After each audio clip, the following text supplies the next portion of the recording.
Participation à la réunion ici, mais c'est déjà très heureux de vous voir, déjà si nombreux, avec la tentation dehors, le parc, les terrasses qui sont pleines à l'extérieur. Donc ce qu'on vous propose, c'est un petit parcours sur une maladie qui malheureusement nous inquiète tous à différents titres, qui est le cancer en général. Et donc ce qu'on vous propose, c'est d'abord de voir l'essentiel des faits de la réalité de cette maladie en nombre et en différents aspects avec le docteur Toufik Benassi, qui connaît bien, qui est radiothérapeute. Et puis ensuite, on aura un focus spécial avec vous sur l'hépatocarcinome, le cancer du foie. Bonsoir, merci Isabelle et puis l'équipe de l'organisation ici. Je voulais vous présenter en fait une introduction sur les faits essentiels du cancer en France en 2017, donc la dernière actualité. Alors, donc on va parler en fait de l'épidémiologie, le dépistage, les facteurs de risque et puis l'activité en général de la cancérologie en France. Donc, au niveau de l'épidémiologie, on sait qu'il y a eu 382 000 nouveaux cancers diagnostiqués par an. Sur les 382 000, il y a 177 000 nouveaux cancers chez les femmes. Alors, la première cause de cancer chez la femme, premièrement, c'est le sein, le colorectal et puis le poumon. Avant, le poumon était en 4e position, maintenant en 3e position, parce que l'intoxication tabagique chez les femmes sont plus importantes par rapport aux hommes. Et par rapport aux hommes, il y a 204 600 nouveaux cas de cancer. La prostate reste la première cause de cancer chez les hommes, le poumon en seconde position, et puis le cancer colorectal. Ce qu'on sait, c'est que la bonne nouvelle, c'est la mortalité, malgré l'incidence qui augmente du cancer, la mortalité elle diminue en France.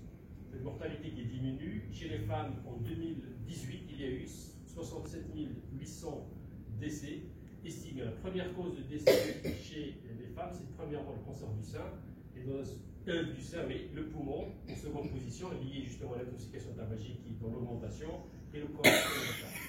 Cette baisse sur 10 ans, elle est de 0,7%. Chez les hommes, la baisse elle est de 2%, donc ça fait plus que chez les femmes, parce que l'intoxication tabagique elle diminue chez les hommes.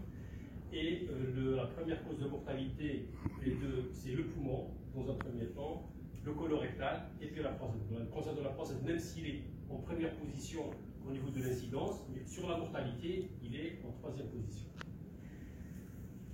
Alors, autre information, c'est que la prévalence du cancer, elle est en augmentation. Qu'est-ce que c'est que la prévalence? La prévalence, c'est-à-dire c'est le taux du cancer diagnostiqué chez un patient plus de 15 ans, toujours en activité et en vie. C'est autour de 3 800 000 en 2017, et les hommes, c'est 1 844 000, les femmes, 1 991 000. Il y a eu 3 800 000 personnes en 2017 qui ont eu, au cours de leur vie, un cancer mais qui sont en vie. D'accord? Donc c'est la prévalence. Autre chose, ça c'est une notion importante, c'est le stade du diagnostic. On sait que le stade du diagnostic il est très important. C'est-à-dire que quand le cancer on le diagnostique à un stade précoce, les chances de guérison sont meilleures que si on le diagnostique à un stade très avancé. Et ce qu'on voit, c'est que dans le cancer du sein, pratiquement 60% des cancers du sein sont diagnostiqués à un stade précoce, et ça c'est dû au dépistage, soit organisé, soit au dépistage qui est fait en dehors de l'organisation par les médecins gynécologues et les médecins de vie. Donc c'est une notion qui est très importante, c'est la raison pour laquelle la diminution de la mortalité pour cancer du sein diminue en France. Pour les stades avancés, c'est que de 10%, donc ça c'est une bonne chose. En revanche, pour le cancer colorectal, les stades avancés, c'est pratiquement un tiers, donc 33%. Pour les stades précoces, c'est autour de 44 à 47%, soit le côlon, soit le rectum. Alors, maintenant, donc, ça c'est en gros sur l'épidémiologie. Maintenant, par rapport à la prévention et les facteurs de risque. Ça, ce qu'on sait, c'est que si on évite les facteurs de risque, par rapport à la prévention, si on évite les facteurs de risque, on peut éviter 40% de nouveaux cas de cancer en France. Les facteurs de risque, c'est quoi? Donc, ce qui reste toujours la même chose, c'est le tabac et l'alcool. Et on sait qu'en France, la consommation de l'alcool en France, par rapport aux pays de l'OCDE, la France, elle vient en 3e position, après la Lituanie et la Tchéquie. Donc, même s'il y a une diminution, mais on reste toujours en 3e position. Et on le sait que si on agit sur le tabac et l'alcool, pratiquement on va éviter des cancers en France. notamment les cancers donc, de vessie, le pharyngolarynx, l'œsophage et le cancer du sein, parce que l'alcool, c'est un des facteurs de risque dans le cancer du sein, c'est aussi la consommation d'alcool. Ce qu'on sait aussi, c'est que grâce à la campagne anti-tabac, il y a une diminution du nombre de fumeurs en France entre 2016 et 2017 de pratiquement 1 million de fumeurs en moins. C'est une très bonne chose. Ça veut dire que, c'est-à-dire à partir du moment où il y a moins d'intoxication tabagique, 1 million de fumeurs de moins, donc on peut espérer qu'il y ait moins de cancers de vessie, enfin moins de cancers liés au tabac. L'autre notion importante, c'est-à-dire que si on arrive aussi sur d'autres facteurs nutritionnels, c'est l'obésité et le surpoids. Ça, c'est un facteur aussi de risque. Si on arrive à avoir une meilleure alimentation, une meilleure hygiène de vie. Et autre notion aussi, c'est la couverture vaccinale. Là, je fais allusion à l'HPV. Si toutes les jeunes femmes plus de 15 ans font le vaccin, le vaccin, et en même temps, maintenant, depuis pratiquement 1 an, donc même pour les garçons, il est recommandé. Et donc, on peut espérer qu'il y ait moins de cancer du col de l'utérus grâce à une couverture vaccinale importante. Et aussi, il y a aussi de l'exposition professionnelle. Essentiellement, il y a certains cancers, notamment du poumon, ou par rapport à l'amiante. Donc, c'est mésothéliome, maintenant, on en a moins, parce qu'il y a une campagne importante. Vous savez que si on arrive à éviter tous ces facteurs de risque, ce qu'on appelle la prévention primaire, tous ces facteurs de risque, 41% des cancers, on peut les éviter. C'est très important. En plus, ça ne coûte pas cher. Alors, maintenant, ça c'est la prévention. Par rapport au dépistage, donc c'est la prévention secondaire. Pour le dépistage, il y a 3 grands dépistages en France. Donc, le dépistage pour le cancer du sein. Pour le cancer du sein, ce qu'on voit, c'est que depuis 2014, le taux, pratiquement depuis le début, le taux, il est en légère diminution. En 2014, c'est autour de 52%. Maintenant, on est autour de 49,9%, disons 50%. Donc, il y a moins, c'est le dépistage organisé. Mais en part, parce que l'idée, c'était d'avoir un dépistage cancer du sein de 70%, mais en fait, on n'a jamais pu l'atteindre. C'est toujours du 50, enfin, pratiquement la moitié. En revanche, il y a le dépistage qui est fait par les médecins généraux, par les gynécologues, mais qui n'est pas organisé. Donc, c'est des mammographies qui sont faites, c'est autour de 15 à 20%. Donc, si on associe les 50% plus 15-20%, on arrive à 70% de femmes qui font le dépistage organisé. Donc en fait, à partir du moment où on ne peut pas avoir un dépistage organisé très important, on ne peut pas répondre à la question. Parce que le but du dépistage, ce n'est pas trouver les cancers, ce n'est pas augmenter l'incidence. Le but du dépistage, c'est réduire la mortalité et éviter les surdiagnostics. Alors, ce qu'on voit, c'est qu'entre 2015 et 2016, le taux de cancer détecté par le dépistage, c'est pour avoir des chiffres, on voit qu'en fait, quand il y a eu 7,5 pour 1000 femmes dépistées, donc il y a eu pratiquement 39 000 cas de cancer détectés entre 2015 et 2016 par le programme du dépistage organisé. Donc on ne compte pas les mammographies faites par les médecins généraux ou par les gynécologues. Et dans ces cancers dépistés, il y a eu des cancers invasifs et in situ. En fait, la part des cancers in situ, elle est autour de 11,7%, disons 12% pour le premier dépistage, et de 14% pour un dépistage subséquent. Si on associe les deux, on est autour de 25-26%. En réalité, c'est une notion qui est très importante parce que si on fait un dépistage, le but, on l'a dit, c'est de réduire la mortalité, mais en même temps, il ne faut pas qu'on fasse des surdiagnostics. Il ne faut pas qu'il y ait des cancers, par exemple, les cancers in situ sont des cancers où le risque métastatique est quasi nul. C'est surtout les cancers de bas grade et tout. Et donc, si on fait des surdiagnostics, on va trouver beaucoup plus de cancers in situ. Probablement, c'est des cancers, si on ne les avait pas diagnostiqués, la patiente, elle peut vivre sans problème et le cancer ne pourra pas se déclarer du vivant de la patiente. Et donc, si on le découvre, on va la traiter. Donc, il y aurait le traumatisme déjà du diagnostic, de l'opération, donc bon, je sais, plus ou moins radiothérapie, donc ce serait des séquelles importantes. C'est la raison pour laquelle, pour l'instant, c'est gérable, autour de 25%. Il ne faut pas qu'on dépasse les 30% de cancer in situ. Enfin, il ne faut pas qu'on dépasse, disons, statistiquement, il faut éviter le surdiagnostic. Alors, concernant le cancer colorectal, là, vraiment, c'est vraiment insuffisant. Le but du cancer colorectal, c'est quoi? C'est que la population cible, c'est entre 2016 et 2017, c'était de 17 millions de personnes. Le taux de participation, il est vraiment faible, il est autour de 33,5%. entre 2015 et 2016, les femmes un petit peu plus que les hommes, donc 34% pour les femmes, 32% pour les hommes. Et qu'est-ce qu'on remarque? C'est qu'à partir parce que le test immunologique a été changé, le dépistage, et depuis le 15 avril 2015 au 31 décembre 2015, le taux de cancer détecté par le nouveau test immunologique est autour de 2,9 pour 1000. Grosso modo, 4279 patients. Et les taux d'adénome avancés, donc les taux d'adénome en dysplasie sévère, qui peuvent devenir cancer en absence de chirurgie des IRS, autour de 12 pour 1000. Donc ça reste insuffisant. C'est la raison, donc à partir du moment où c'est insuffisant, répondre à la question est-ce qu'on peut réduire la mortalité liée au cancer colorectal par le dépistage, pour l'instant on n'a pas de réponse. Alors, concernant le troisième cancer du dépistage, c'est le cancer du col de l'utérus. Depuis mai 2018, c'est-à-dire depuis l'année dernière, donc le programme a été lancé. Et le but, l'objectif, c'est de réduire la mortalité de 30% à 10 ans. Et la population cible, c'est les femmes, c'est 17 millions de femmes âgées de 25 à 65 ans, tous les 3 ans, on a quelque chose. Donc pour l'instant, il est lancé, mais il n'est pas. Donc en fait, pour le cancer du col de l'utérus, c'est deux choses, c'est la prévention primaire par le vaccin de l'HPV et la prévention secondaire par le dépistage.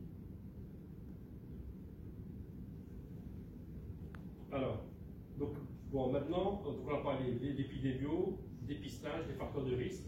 Maintenant, c'est l'activité en cancérologie. Alors, ce qu'on sait, c'est que concernant l'activité en cancérologie, donc il y a maintenant les consultations, ce qui est nouveau en 2017, depuis un certain temps, c'est les consultations d'oncogénétique.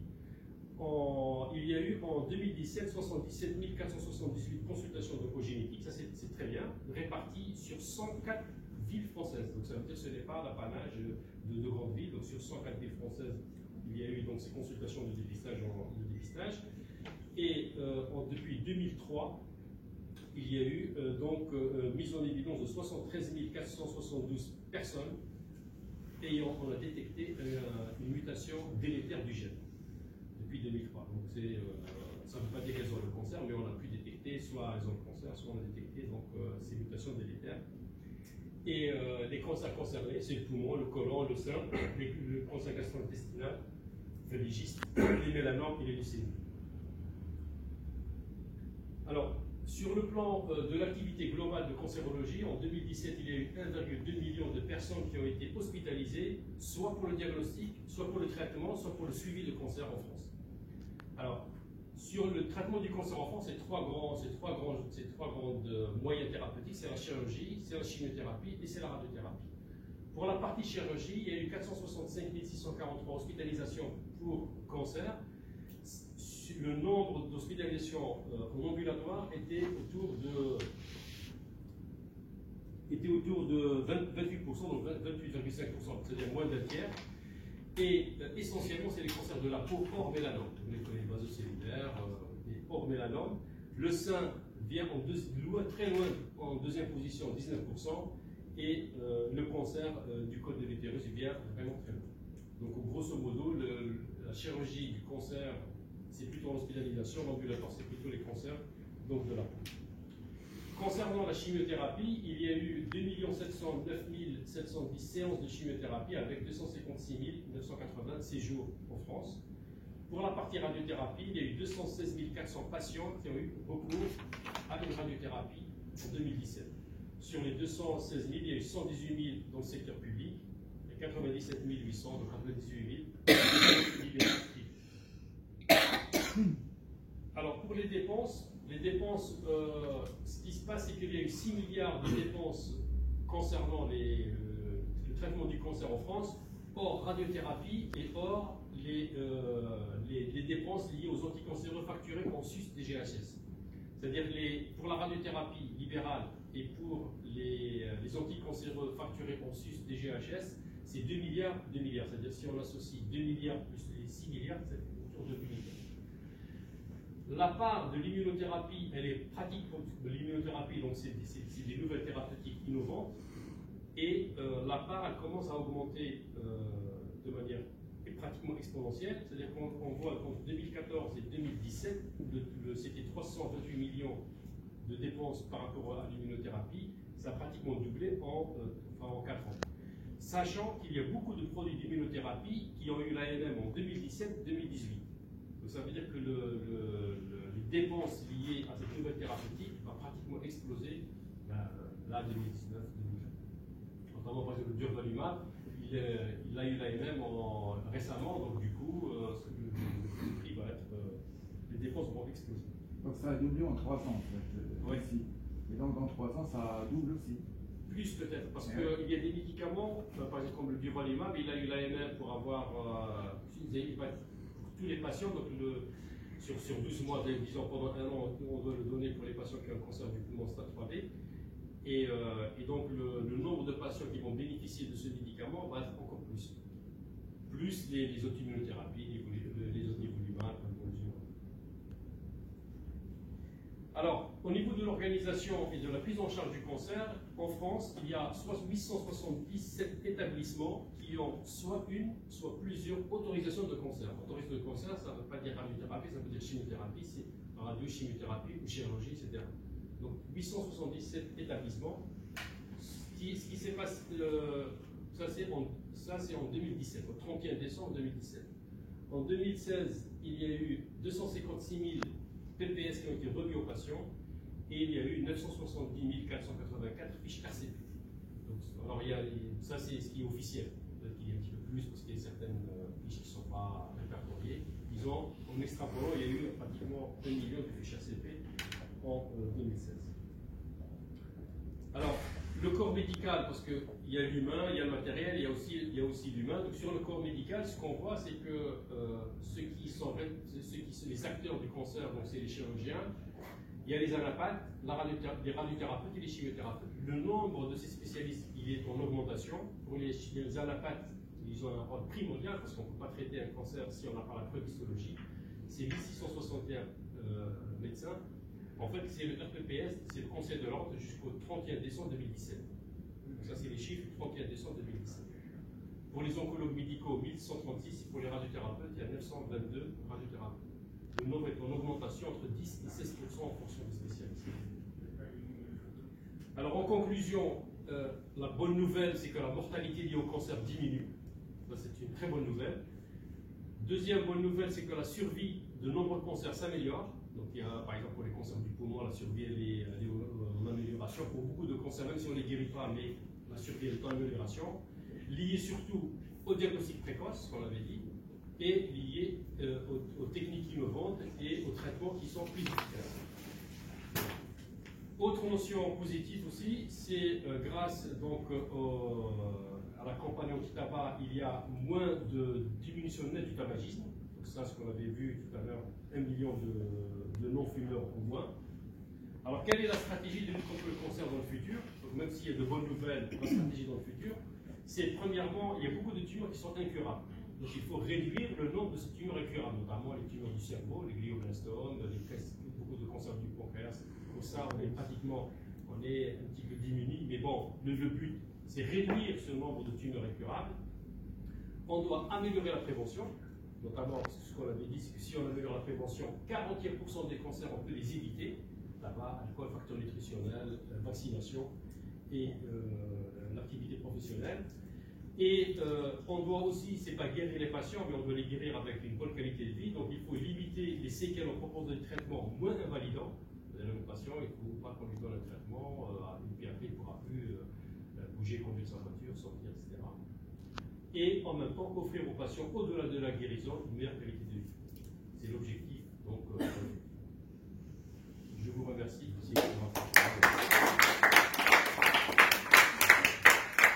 On n'avait dit pas de questions, on les posera à la fin, mais là, ce que je vous propose, c'est que il y aura quand même une de questions, parce que comme les topos sont assez variés, est-ce que vous avez des questions en plus de ce qui a été donné? À propos des mutations, j'ai mis BRCA, Oui.